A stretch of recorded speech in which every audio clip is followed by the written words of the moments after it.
Assalamualaikum and a very good day to all participants. Honorable lecturers Dr. Ahmad Faiz Yaakob, respected members from Faculty of Administrative Science and Policy Studies, dear friends, ladies and gentlemen. It gives me immense pleasure to welcome all of you to this very first annual seminars about public management. Alright, so this seminar has been organized in order to discuss the problems of administrative model in Malaysia and particular focus by selecting the e-government program. Over the past 2 decades, many governments have taken series of initiatives to reform government processes in an attempt to address perceived shortcomings and generally make government work better. In Malaysia, the administration model that are mostly applied is bureaucracy. According to the Max Weber, bureaucracy is an idea which he finds the rationalization of civilization to be inevitable, leading to an increasing impersonality of social interactions and disenchantment in the world. In 1997, the Malaysian government initiated the widely accepted e-government program to redesign itself and bring the nation into the digital age. The establishment of e-government program aims to enhance the expediency, efficiency, and transparency of communications with the public and enterprises at large. At the same time, it would facilitate the flow of information and procedures within the government, increase the pace and consistency of policy development, and strengthen collaboration and implementation. So, under the flagship of e-government, there are 7 major projects that have been proposed as the core of e-government applications, namely Human Resource Management Information System, Project Monitoring System, Electronic Procurement, Electronic Services Delivery, e-Sharia, Generic Office Environment, and Electronic Labor Exchange. However, bureaucracy seems irrelevant to apply in e-government system as it has some challenges and problems too. Bureaucracy is a term that had been coined by Max Weber. Therefore, I would like to highlight 5 major characteristics of this model. The first is specialization, where there is a division of tasks among the members of society. Secondly, bureaucracy are hierarchically organized, where we can see that there is a high change of command. Bureaucracy are organized in that way to ensure the good communication. Thirdly, a bureaucracy has rule and regulation. In order to operate efficiently, there are many rules that govern the conduct of people. The next characteristic of bureaucracy is the idea of impersonality. So, it doesn't matter who you are, but the rule always comes first. In the eyes of bureaucracy, everyone is treated as the same. And finally, a premium of formal, which is written communication. Rather than face-to-face communication, casually, bureaucracy depends on any form of written communication, such as memo, paperwork, and nowadays, such as email and digital storage. These characteristics of bureaucracy are designed to accomplish tasks in the efficient way. However, some scholars have argued that the application of Weberian approach as a traditional model that had been collapsed and no longer work in the public administration system. It is because the features of Weberian theory needs to have some improvement which follow the current trend of public administration. Basically, organization with a bureaucratic culture has a strict policy for everything, and there are several procedures that need to go through in order to get approval of paperwork. And this will also can occur the red tape issue that will slow down the operation and make communication difficult. Besides that, our hackers also argue that this model cannot be delivered well in developing countries. He affirmed his argument by stating that the developing countries are failed to thrive under classical model of administration, and these fail are more often than the fail of governance. This model turned into an issue when there is a misled doctrine embedded as a result of the substantial power by the officer, until there is the existence of a problem such as corruption and other forms of self-enrichment. On the other hand, Muhammad Samsul had stated that this model cannot be delivered well in the most countries, especially South Asia. It is because they are not followed the exact concept and the theory of administration that had been borrowed from the Western in-depth absolute way. However, this classical administration system continued for a long time and was doubtfully very successful being implemented over a decade. Therefore, we would like to investigate the implementation of administration system in terms of e-government in Malaysia. The traditional administrative has continued for a long time and was undoubtedly successful being implemented over the decade. But to ensure a good governance in terms of ethical effectiveness and transparent administration, we have to reform the system in line with the current situation. So, e-government acts as a platform that uses of specialized information technology in public sector. The initiative under e-government has been questioned by a lot of scholars in terms of their flexibility, cultures and limitations, and their flexible in this democratic country. One of the scholars that has been discussed the issues and the challenges of e-government is Robert K. in 1976.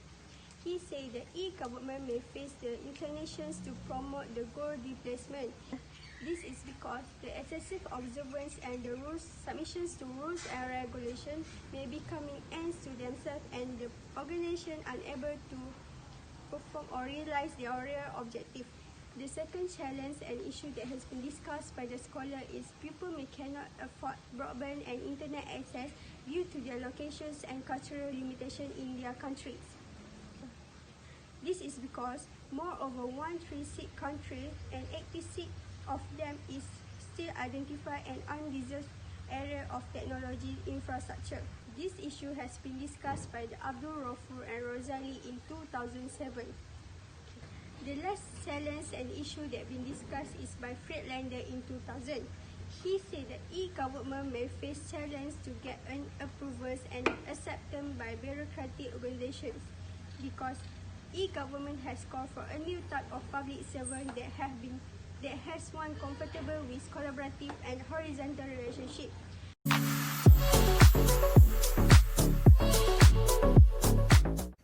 The methodology of these seminars is based on secondary sources. It used a combination of descriptive and analytical method. It is referred from the journal articles, government portals to collect information. The scope of this paper is limited to the period of 2003 until 2019. This general article provides a clear understanding on the context of e-government in the relation with the problems of administrative model in Malaysia and the correlation with the theory of bureaucracy. Moving on to the finding and discussions. Based on various studies, the results show that e-government is to be said either fully successful or failed in the view of theoretical model of bureaucracy which was introduced by the Max Weber. It seems to confirm that the administrative model in our country by means of reviewing the e-government program was unsuccessful. This could be strengthened via the descriptive features of Weberian theory, which are hierarchical authority structure, strictly and rigid rules, the divisions of labor, the idea of impersonality, and a premium of formal, which is written communication. Therefore, this paper will discuss its findings in both perspectives, which are the e-government success and its failure. The success of e-government to be said through the e-government can provide the fast, inexpensive, reliable services to the people and can reshape and restructure the good relationship between citizens, businesses and the government itself. On the other hand, with the implementations of the e-government, it will create a better communication and strong relationship between them. For instance, with the individual businesses to customer B2C, the customer can communicate with the business owner 24/7 as they wish, anytime and anywhere without need to meet face-to-face in order to make an agreement or to make a dealing process. People nowadays tend to focus and interest with things that are easier to them and the things that will save their time, money and energy. so that people are more likely to have the sense of digital loyalty toward those e-government portals as they can meet people's needs and wants.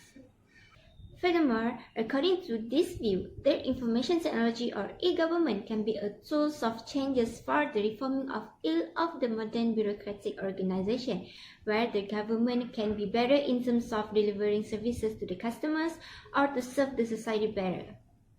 This can be closely related with the Weberian theory, as the e-government system or IT can be more secure in terms of sharing information within the government bureaucracies and improvement of collaborations, and can make the government more flexible, efficient and effective.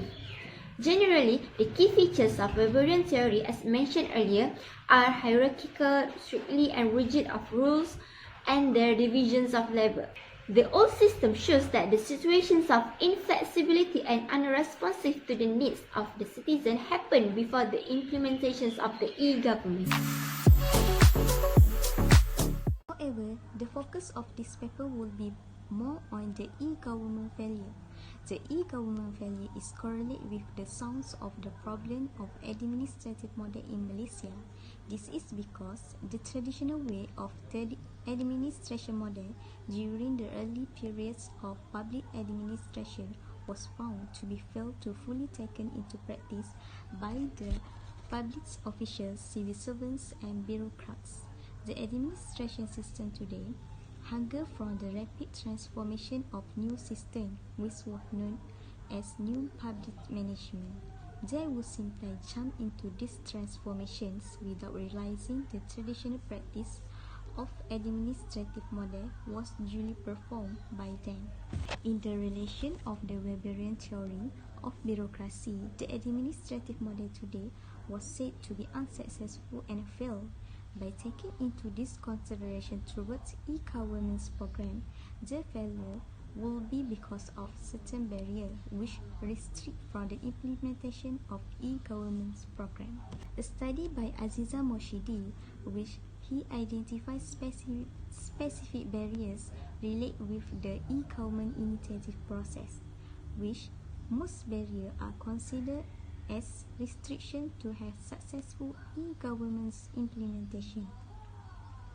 So, due to those barriers, which can be assumed that governments are more focused with Weberian theory of bureaucracy, it can be justified on how they practice the traditional way of administrative model. So, from this view, we can figure out that Weber's theory of bureaucracy cannot be aligning with e-government's program implementation.